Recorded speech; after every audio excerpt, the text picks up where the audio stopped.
তায়েফের ঘটনা। আল্লাহ রাসূল সাল্লাল্লাহু আলাইহি ওয়াসাল্লাম মনের মধ্যে অনেক বড় আশা বাঁধলেন যে আমি মক্কার বাইরে এভাবে গোত্রদের কাছে দ্বীনের দাওয়াত নিয়ে যাচ্ছি, এখন আমার তায়েফের ময়দানে যাওয়া প্রয়োজন। আর তায়েফটা ছিল মক্কা থেকে প্রায় 60 মাইল দূরত্বে। কত মাইল? কত মাইল? আমার সঙ্গে কথা বলেন, কত মাইল? 60 মাইল দূরত্বে। কথা বলবেন, তাহলে আমারও কথা বলতে ভালো লাগবে। 60 মাইল দূরত্বে মক্কা থেকে তায়েফ, 60 মাইল দূরত্বে আল্লাহ রাসূল সাল্লাল্লাহু আলাইহি ওয়াসাল্লাম পায়দল হেঁটে তাদেরকে দাওয়াত দিবেন। একটু খেয়াল করেন, একটু চিন্তা করেন, বিবেক দিয়ে একটু চিন্তা করেন। আমরা যদি 60 মাইল হাঁটি, পায়ের অবস্থা থাকবে? হ্যাঁ। আল্লাহ রাসূল সাল্লাল্লাহু আলাইহি ওয়াসাল্লাম অনেক বড় আশা নিয়ে তায়েফের ময়দানে গেলেন। তায়েফের মানুষগুলো ইসলাম গ্রহণ করবে, তায়েফের মানুষগুলো ধর্ম গ্রহণ করবে, তায়েফের মানুষগুলো আমি রাসূলকে বিশ্বাস করবে, তায়েফের মানুষগুলো আল্লাহ তাআলাকে বিশ্বাসিত হবে। আল্লাহ রাসূল তায়েফের ময়দানে পায়দল হেঁটে হেঁটে চলে গেলেন। যাওয়ার পরে একটা মানুষ যদি পায়দল হাঁটে, সেই মানুষের তৃষ্ণা লাগা স্বাভাবিক, সেই মানুষের ক্ষুধা লাগা স্বাভাবিক। আল্লাহ রাসূল সাল্লাল্লাহু আলাইহি ওয়াসাল্লাম তায়েফের ময়দানে গেলেন। যাওয়ার পরে তায়েফ একটা নতুন জায়গা, নতুন একটা প্ল্যাটফর্ম, যে আমি কিভাবে দ্বীনের দাওয়াত দিব।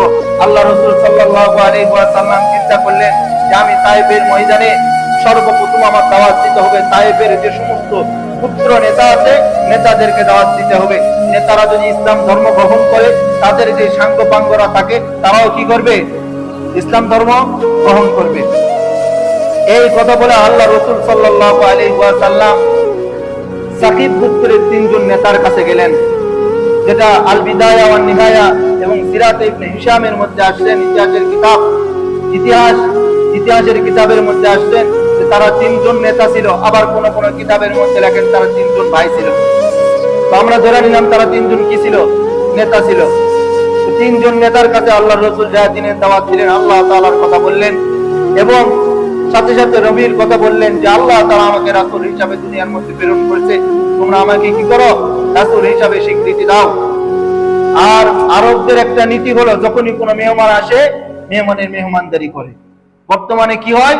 মেহমান আসলে আমরা কি হয়ে যাই? নারাজ হয়ে যাই। কিন্তু আরবের একটা প্রথা হলো মেহমান আসলে মেহমানদারি করে। কিন্তু আমার রাসূল মক্কা থেকে তায়েফে 60 মাইল হাঁটা গেলে কেউ আমার রাসূলকে মেহমানদারি করলো না। কেউ এক গিলাস পানি পর্যন্ত আমার রাসূলকে দিলেন না। আর রাসূল সাল্লাল্লাহু আলাইহি ওয়াসাল্লাম যখন তাদেরকে দ্বীনের দাওয়াত দিলেন, দ্বীনের দাওয়াত দেওয়ার পরে একজন বলে, আল্লাহ কি দুনিয়ার আর কাউকে পায় নাই, তোমাকেই নবী হিসেবে পাঠাইছে। কথার গভীরতা দেখেন। আমি ইতিপূর্বে আপনাদেরকে বলছি, আরবের মধ্যে যে সমস্ত মানুষগুলো ছিল তারা প্রত্যেকেই কবি ছিল, তারা কবিতা বানাতে পারত। তাদের কথার গভীরতা দেখেন, কোথায় রাখছে? চামড়া ভেদ করা, হাড্ডি ভেদ করা, কলিজা ভেদ করা চলে গেছে একবারে। মনের মধ্যে যা লেগে গেছে যে আল্লাহ আর কাউকে পাই নাই, তোমাকে নবী হিসাবে পাইছে, দুনিয়াতে পাঠাইছে। আর একজন বলে যে কাবা ঘরের গিলাফ যদি চিরা তুমি আমাদেরকে দেখাইতে পারো তুমি নবী, তাহলে আমরা বিশ্বাস করি। এই কথার মর্ম কথা লেখে সিরাত ইবনে হিশামের মধ্যে লেখে এবং আল বিদায়া ওয়ান নিহায়ার মধ্যে লেখে। এই কথার মর্ম কথা হচ্ছে যে আরবের যত গোত্র ছিল, সমস্ত গোত্রের মানুষ কাফের মুশরিক নির্বিশেষে সবাই কাবা ঘরকে ভয় করে। কেন? কাবা ঘরের কেউ যদি ক্ষতি করে, তার ক্ষতি করবে কে? তার ক্ষতি করবে কে? আল্লাহ। বাদশাহ আব্রাহার ঘটনা আমি বলছি না? বাদশাহ আব্রাহা মক্কা কাবা ঘরকে ধ্বংস করার জন্য গিয়ে সে নিজে কি হয়ে গেছে? ধ্বংস হয়ে গেছে। সে একথা বলতে চাচ্ছে, কাবা ঘরকে ধ্বংস করা যেরকম অবিশ্বাস্যকর, তুমি নবী হওয়াও অবিশ্বাস্যকর। নাও কথার গভীরতা বুঝতে হবে। দ্বিতীয় জন বললো, আমি তোমার সাথে কথাই বলতে চাই না। রাসূল অনেক বড় আশা নিয়ে গেলেন, কিন্তু রাসূলকে বলে দিলেন যে আমি তোমার সঙ্গে কথাই বলতে চাই না। দেখেন কথার গভীরতা কতটুকু, কথা কলিজায় দিয়া রাখছে। এই জন্য সমাজে এমন মানুষ পাবেন যে এমন কথা বলবে কলিজায় দেয়া লাগে, চামড়া হাড্ডি কলি সবকিছু ভেদ করে দেয়, মনের মধ্যে দেয়া লাগে।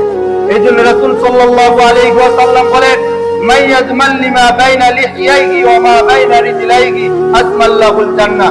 রাসূল সাল্লাল্লাহু আলাইহি ওয়াসাল্লাম বলেন যে তোমরা আমাকে 2টা জিনিসের গ্যারান্টি দাও, আমি তোমাদেরকে জান্নাতের গ্যারান্টি দিব। সুবহানাল্লাহ।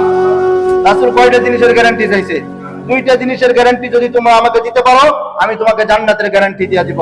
আল্লাহর রাসূল বলেন, মাইয়াজমান লিমা বাইনা লিহিয়াইকি ওয়া মা বাইনা রিজলাইকি আসমাল্লাহুল জান্নাহ, যে তোমার দুই চোয়ালের মাঝখানে টিউববার গ্যারান্টি তোমরা আমাকে দাও।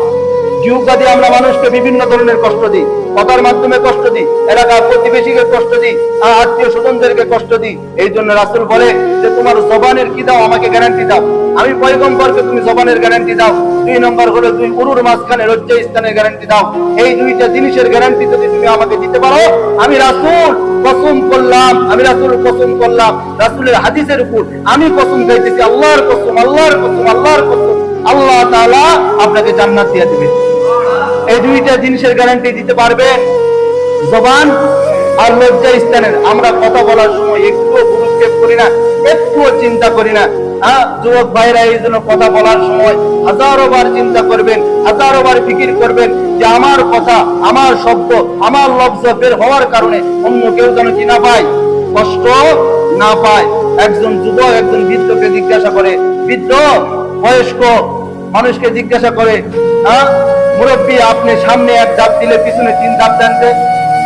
মুরব্বী বলে, তুমি কি জানো না আমি বয়স হয়ে গেছে, আমার বয়স কি তোমার মতো আছে যুবকের মতো? তুমি যেরকম দৌড়াদৌড়ি করো, আমি কি দৌড়াদৌড়ি করি? আমার তো বয়স হয়ে গেছে। আমি 1 ধাপ সামনে দিলে পিছনে 3 ধাপ দেওয়াই স্বাভাবিক নাকি অস্বাভাবিক? বলেন না স্বাভাবিক না?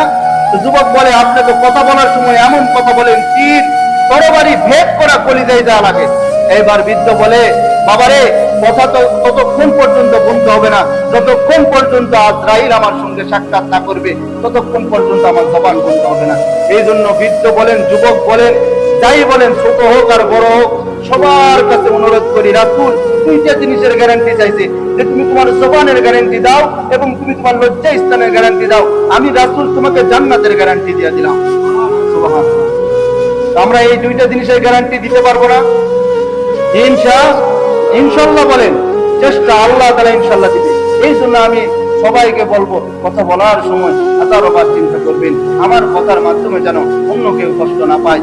আল্লাহ রাসূলকে এই আরব তায়েফের মানুষগুলো, তায়েফের নেতাগুলো রাসূলকে কিভাবে কথাবার্তা বললেন, যে আর কাউকে পায় নাই দুনিয়াতে, আর কেউ ছিল না নবী হিসাবে পাঠাইতে, তোমাকেই পাইছে।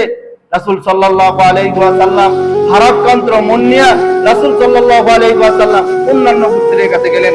অন্যান্য গোত্রের কাছে রাসূল সাল্লাল্লাহু আলাইহি ওয়াসাল্লাম যখন দ্বীনের দাওয়াত নিয়ে গেলেন, অন্যান্য গোত্রের লোকেরা কেউ বলতেছে পাগল, কেউ বলতেছে জ্যোতিষী, কেউ বলতেছে সে উন্মাদ, কেউ বলতেছে এরা পাগল, বিভিন্ন ধরনের রাসূলকে যখন হেনস্থা করা আরম্ভ করলো, কেউ ধাক্কা দিয়ে বের করে দিতেছে তায়েফের ময়দানে।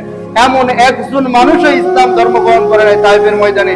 অথচ রাসূল যখন দ্বীনের দাওয়াত নিয়ে যান, যাওয়ার পূর্বে খুব বড় আশা নিয়ে গেছিলেন যে তায়েফের মানুষগুলো ইসলাম ধর্ম গ্রহণ করবে। তারা তো রাসূলকে বের করে দিতে, রাসূলকে বলতেছে এখনই আমাদের শহরকে পরিত্যাগ করো। রাসূল সাল্লাল্লাহু আলাইহি ওয়াসাল্লাম ভারাক্রান্ত মন নিয়ে ফিরতেছে তায়েফ থেকে। ওই তায়েফের বড় বড় নেতাগুলো ওই ছোট ছোট বাচ্চাদেরকে বলতেছে, ওই যে দুইটা মানুষকে দেখতে পাচ্ছ, ওই দুইটা মানুষ হলো পাগল, উন্মাদ, ওদেরকে মক্কা থেকে বের করে দিছে, ওই পাগলকে তোমরা মারো। ওই ছোট ছোট বাচ্চারা কিছু তো বোঝে না, তারা পাথর নিচে, পাথর নিয়ে আল্লাহ রাসূল সাল্লাল্লাহু আলাইহি ওয়াসাল্লামকে বৃষ্টির মতো পাথর মারা আরম্ভ করছে। আল্লাহ রাসূল সাল্লাল্লাহু আলাইহি ওয়াসাল্লাম বলেন যে তারা আমার সঙ্গে যে ব্যবহারটা করছিল, এখানেই তো আমি কষ্ট পাইছি, আমাকে আবার পাথর দ্বারা নিক্ষেপ করা হলো। আল্লাহ রাসূল সাল্লাল্লাহু আলাইহি ওয়াসাল্লামকে পাথর দ্বারা এতটা নিক্ষেপ করছে, কিতাবের মধ্যে লেখে, আমি যখন কিতাবটা পড়ি, পড়তে আমার অস্ত্র চলে আসছে। আল্লাহ রাসূলকে এতটা মারছে, এতটা মারার কারণে রাসূলের শরীর যা রক্ত প্রবাহিত হইতে হইতে জুতার সাথে পা লাগায় গেছে। পা টানলে জুতা আসে, জুতা টানলে পা চলে যায়। এত পরিমাণে আল্লাহ রাসূল সাল্লাল্লাহু আলাইহি ওয়াসাল্লামকে পাথর দ্বারা তারা নিক্ষেপ করছে, মারছে। এত মারার পরে আল্লাহ তাআলা জিবরাইল আমিনকে পাঠিয়ে দিতে, জিবরাইল যাও আমার বন্ধুকে কি করলো, কাফের মুশরিকরা তো শেষ করে দিল। জিবরাইল আমিন সঙ্গে সঙ্গে আল্লাহ রাসূলের কাছে আসলেন। আল্লাহ রাসূল সাল্লাল্লাহু আলাইহি ওয়াসাল্লামের কাছে আসার পরে জিবরাইল আমিন বলতেছে, ইয়া রাসূলুল্লাহ, আল্লাহ তাআলা সমস্ত কিছু দেখছে, এই কাফের মুশরিকরা আপনার সঙ্গে যে দুর্ব্যবহার করছে এটা দেখছে। আল্লাহ তাআলা বলতেছে, আপনি যদি চান, আপনি যদি আমাকে বলেন, এই তায়েফের দুই ধারে যে পাহাড় আছে, এই দুই পাহাড়ের মধ্যে তাদেরকে পিষা মারা ফেলে দিব। আল্লাহ রাসূল সাল্লাল্লাহু আলাইহি ওয়াসাল্লাম কেমন দয়ার মানুষ ছিলেন। আল্লাহ তাআলার দরবারে হাত উঠে আল্লাহকে বলতেছে, আল্লাহ যেভাবে দিনের দাওয়াত পৌঁছানোর দরকার ছিল আমি মুহাম্মদ সেভাবে পারি নাই। যেভাবে তোমার দিনকে প্রতিষ্ঠিত করার দরকার ছিল আমি রাসূল পারি নাই। ইয়া আল্লাহ, তুমি তাদেরকে ধ্বংস করে দিও না। তারা যদি ঈমান না নিয়ে আসে, তাদের সন্তানরা হলেও তো একদিন না একদিন ঈমান নিয়ে আসবে। এই জন্য আল্লাহ তাআলা কোরআন কারীমের মধ্যে বলেন, ওমা আরসালনাকা ইল্লা রাহমাতাল লিল আলামিন। নবী হলো পুরা জাহানের জন্য রহমত স্বরূপ, পুরা বিশ্বের জন্য নবী রহমত স্বরূপ। আল্লাহ রাসূল সাল্লাল্লাহু আলাইহি ওয়াসাল্লামকে এত পরিমাণের কষ্ট দিয়েছে, তা বলা সীমার বাইরে না। এত কষ্ট দিয়েছে, মক্কি জীবনে রাসূলকে কোনো প্রতিবাদ